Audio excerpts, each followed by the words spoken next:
Hello everyone, I'm Alex at Diversity Network and welcome to this, our 10 o'clock session where we're delighted to be joined by Christina Bersenberg from CoachHub and Transformational Specialist.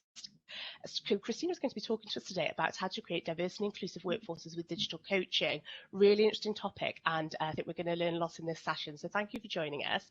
The chat function is open, so please do put any questions in there that you have for Christina and any comments as well on her presentation, and we will address those at the end of the session. So I will now hand over to you, Christina. Thank you very much.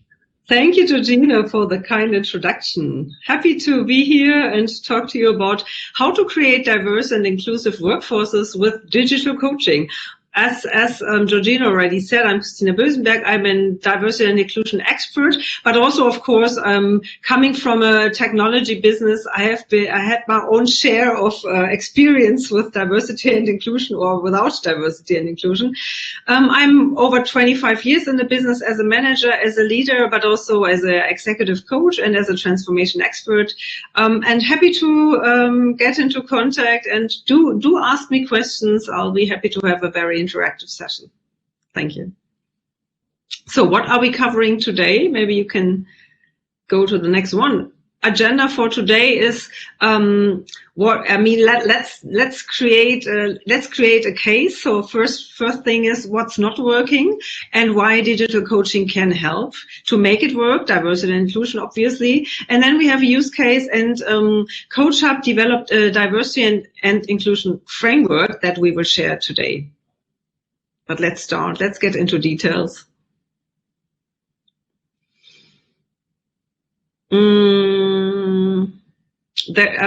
I think there is a very, very important slide before that, actually. Yes. No. Yeah. Okay.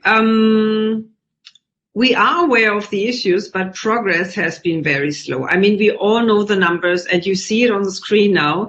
Let's not deep dive into the topic, but what I always wonder, and what many other women are wondering, but I mean, diversity and inclusion is obviously not only about the gender topic, but it's about the whole spectrum of cultural, religious, background diversity, of course, not about gender, but also about gender. And here we see numbers from the European Union, also from the US, and also from the UK in terms of tech boards. But the question is, why have we been discussing the topic for 25 or 30 years now and nothing changes, basically? I mean, we still have the gender pay gap. We still have way too little female leaders and women in executive positions. We still have also other groups, LGBTQ, for example, but also nationalities that we never ever see in executive positions. So that's the big thing. And the big question is, why isn't anything changing at the moment? I have a very dear colleague, Kaveh Mir. He's also a UK colleague of mine, and he gave a great quote that I would really like to read to you because it's so powerful. Diversity does not mean inclusion. Sometimes we have diversity around the table, but not inclusion. Diversity means we have everyone around the table, and inclusion means that everyone feels safe to speak. And this is what we are talking about. And this is also where we get the connection to coaching. But let's see. You can move forward, Georgina. Great. So one of our theses, and my favorite thesis, is trainings are not enough, not only in terms of diversity and inclusion, but also in terms of leadership development and anything. I wonder who knows the situation that you have been to a great training, enjoyed it, and back at your desk next Monday, still inspired. And after a few days, you find yourself in a situation that you keep forgetting. And after 2 weeks, you are back to business. Everything is normal, and you are wondering why doesn't anything stick from the things that I learned. And this is there is a psychological background to that, because pure training, pure classroom training, classroom-based training fails and has to fail, because our brains are not made for classroom training. The forgetting curve is interesting. You see the graphic over there. But let me tell you that after 30 days, everything you only learned in classroom disappears 90%.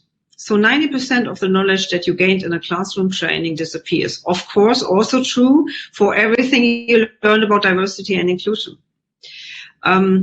Especially diversity and inclusion requires a head-to-toe cultural commitment.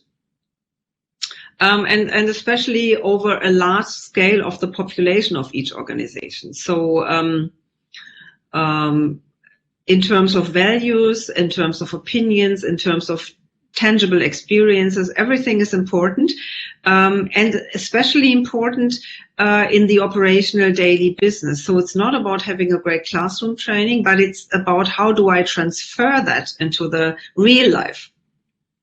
And I think we all share that experience probably.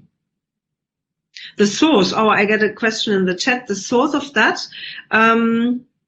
I mean, we have a source on the slides, but my personal source is Harvard Business Medical School, and we can share that later in the chat, or we can also add it to the slides that you are probably able to download later on. The things I quoted are from Harvard Medical School, and you can Google it. Okay, ready to go? So question is, if classroom trainings are set up for failure, and don't take me wrong, I'm not judging anything. It's not judgmental, and it doesn't only involve DNI. It also involves anything else. So why digital coaching? How does that help? And that's a very interesting piece here, because why especially digital coaching is supporting behavioral change. So what we are talking about is obviously mindset change and behavioral change, because what else is it that keeps us from being more diverse and more inclusive? It's normally the mindset, and it's the behavior of the most strong population in each organization. And this is very persistent, as you might also know. So why digital coaching? Digital coaching is pretty scalable, very, very scalable. So you have a wide reach. You can reach large populations in your organization or in special departments. And talking about behavioral change, how do we as adults change behaviors and change mindsets? It's all about brain science. It's not rocket science, but it's all about the brain. So we as adults need continuous practice. We need continuous practice to change our behaviors and mindsets. And digital coaching especially is coming from a different concept than the traditional coaching. So traditional coaching normally was, we were talking about sessions of 2 to 3 hours every 6 weeks. 4 to 6 weeks, 3-hour sessions, intense, great, and not judging. It was a good concept. Digital coaching has a different concept in the background. So digital coaching is in smaller cuts, coaching into smaller pieces. Approximately every 10 to 14 days, you have a shorter session, 45, 60 minutes. And this supports the continuous practice and the continuous learning. So to create new habits, to create new behaviors, we need continuous practice as adults, especially. Also true for children, but even more true for adults who already have a lot of fixed behaviors and fixed pattern in their brains. So digital coaching, different sequences, so 10 to 14 days, quick check-ins possible, rather than 3-hour sessions. We have 45 minutes check-ins, and our brain needs this continuity to learn. So this is supporting the behavioral change piece.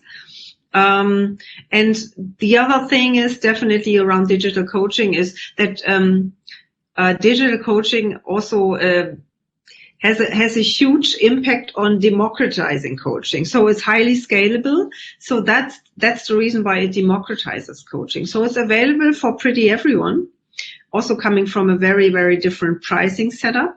And especially CoachHub has a big community of very, very diverse coaches. So at CoachHub, we're talking about over 1,000 coaches from 42 different countries, and speaking over 35 different languages. So in terms of diversity and inclusion, of course, we can cover the gender perspective. That's the least that we are talking about.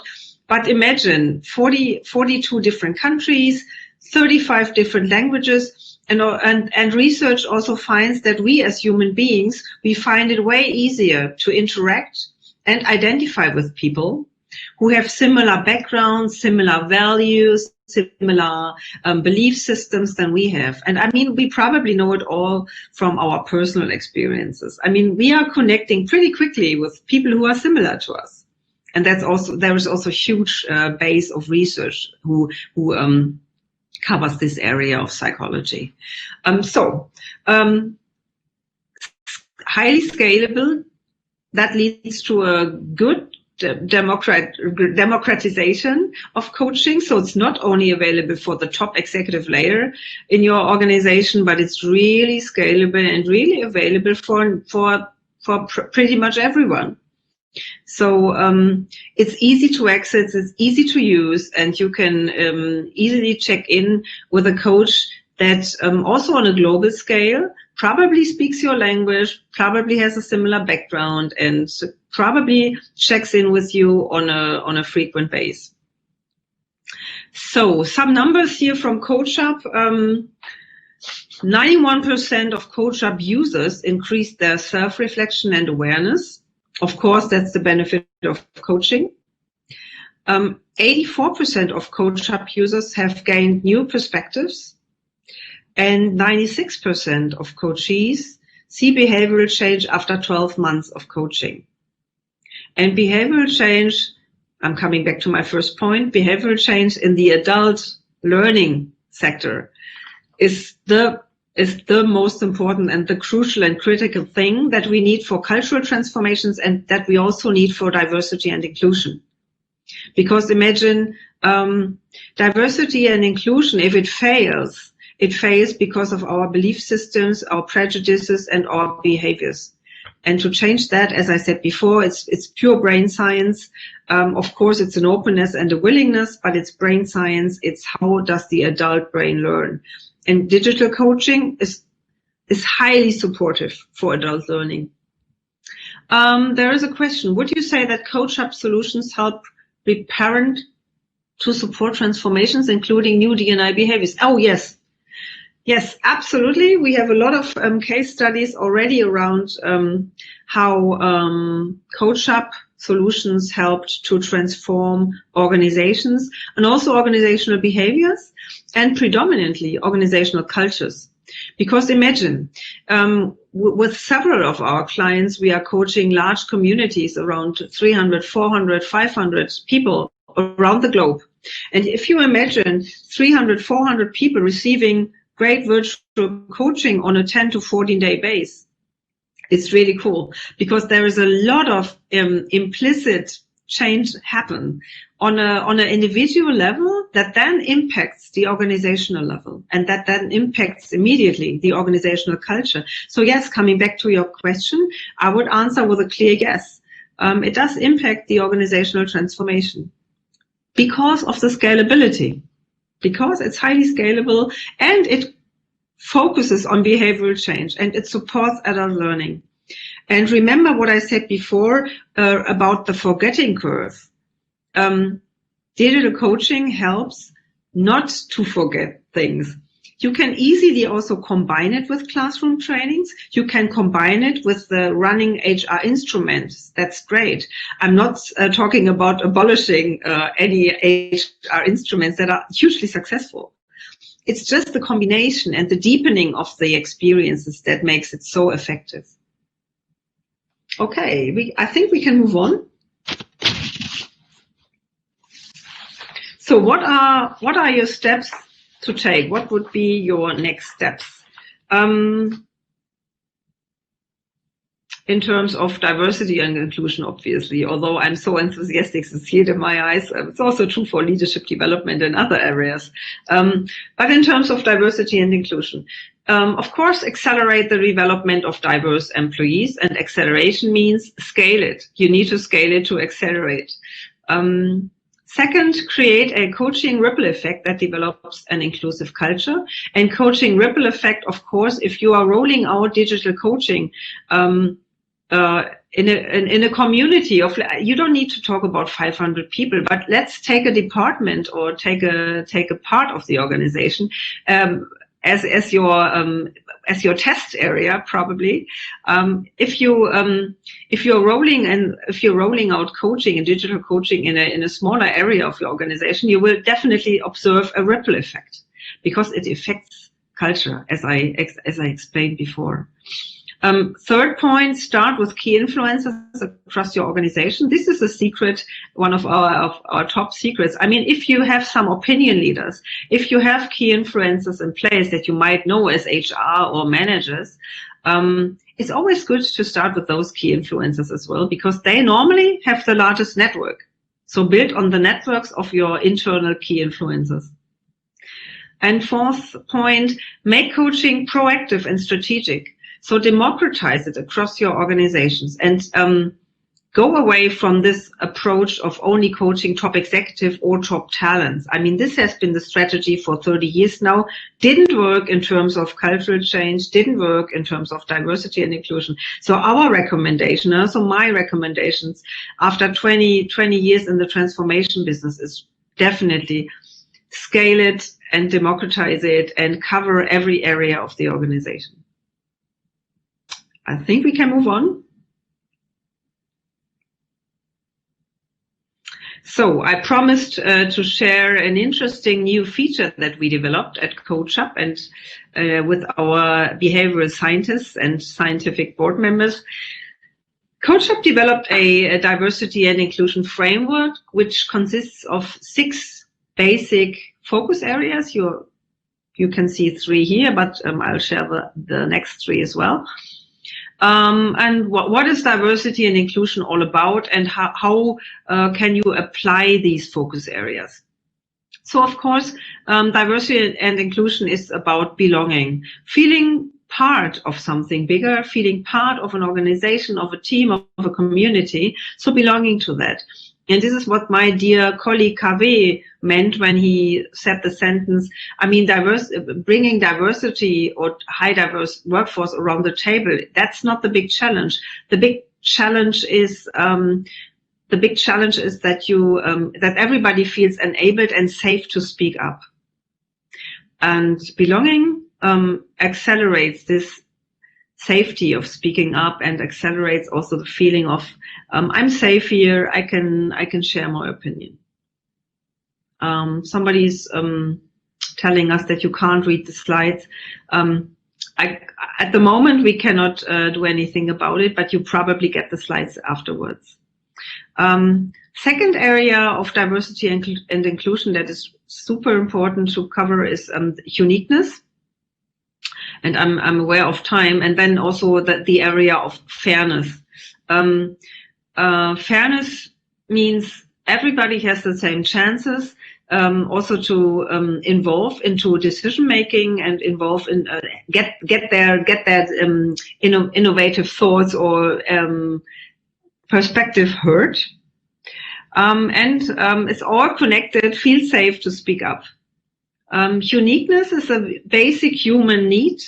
We all want to feel unique and appreciated. We all want to have the awareness in our everyday business lives that people are, that people can connect with us, that you can identify with an organization, and that you can be your authentic self. And of course, that sounds like the ideal world. I'm taking these 3 areas alone. Sounds a bit like the ideal world, obviously. Of course, it's not like that in our everyday business lives. So why did we decide to develop this diversity and inclusion framework? Because in the coaching, in the practical coaching, CoachHub always starts with a mini self-assessment and with a mini help to become aware what are the areas that we need to improve as an individual, as a team, as an organization. And by doing this self-assessment, A, you generate more awareness, and B, you as HR or managing people, you will get a highly anonymous kind of dashboard where you see which are the weak areas in our organization, which areas are the most people working on. So which are the areas that most people have decided to be coached upon. And then you get a good perspective on your organizational culture as well. And I just got the information from the organizer that they will upload the slides here shortly. So you will get the slides and you can read through.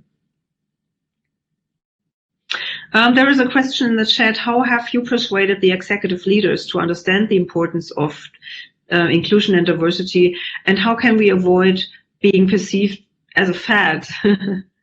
Well, I mean, in the unlucky incident that your executive and top leaders don't feel the importance, that's a good question, actually.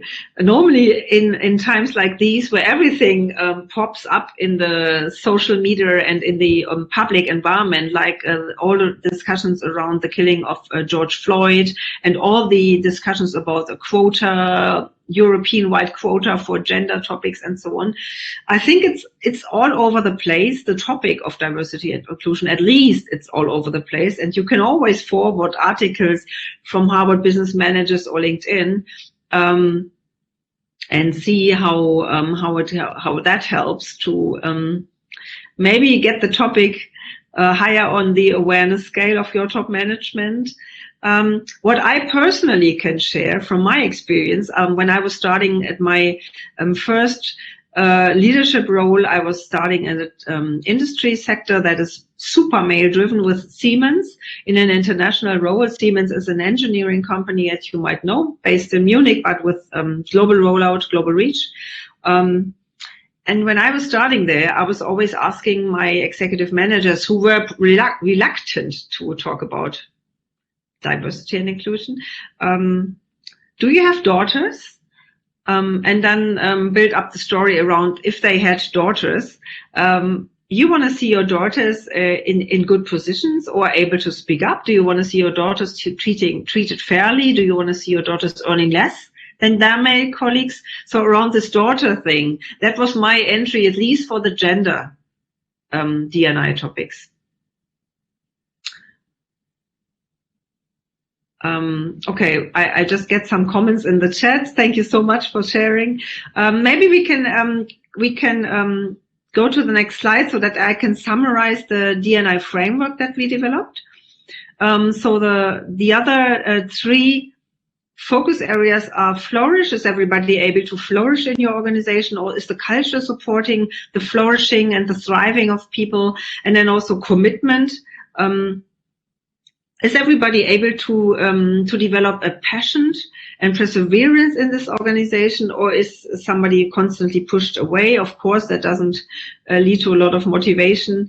But also the area of growth mindset, because whenever we are entering any culture with a fixed mindset, meaning this internal feeling that I cannot develop further, I am as I am, this is how I go to the grave, cradle to cradle, I am who I am,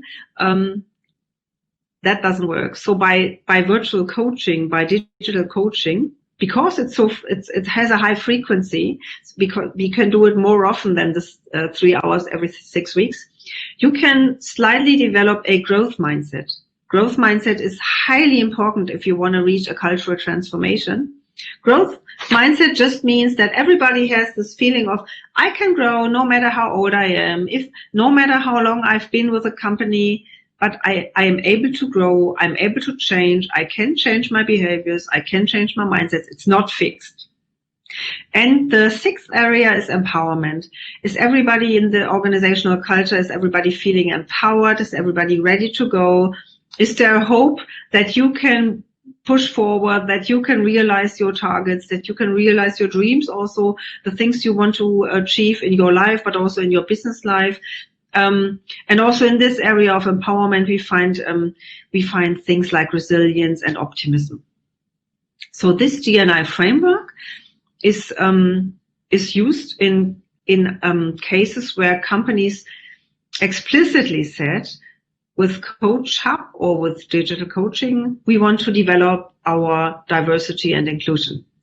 So of course, for digital and virtual coaching, there are many use cases: leadership development, corporate transformation, any HR topic, but also every business topic that you can think of. But one very important case and use case is diversity and inclusion. That's why we developed the framework, and that's why it's so powerful. And unfortunately, time is running. We have 4 more minutes, and I think the organizer is already waving at me. I think I need to. Yeah, sadly we are running out of time, but that was really, really interesting, Christina. Thank you so much for sharing that. And thanks everybody for engaging them, for those questions you put in there. Lots more we could talk about this, I'm sure. Really interesting to see that framework and everything you say around the behavioural change. So if you would like to find out more about CoachHub, you can go to the virtual exhibition where you can find a booth with CoachHub's resources and information and contact details in there if you would like to find out more. So please stay with us. We have the next session coming up. Stay on the conference stage, and that will be starting at 10:30. Thank you so much, Georgina. Bye bye, everybody. Thanks so much, Christina. Thanks, Bye. audience. See you soon. Bye.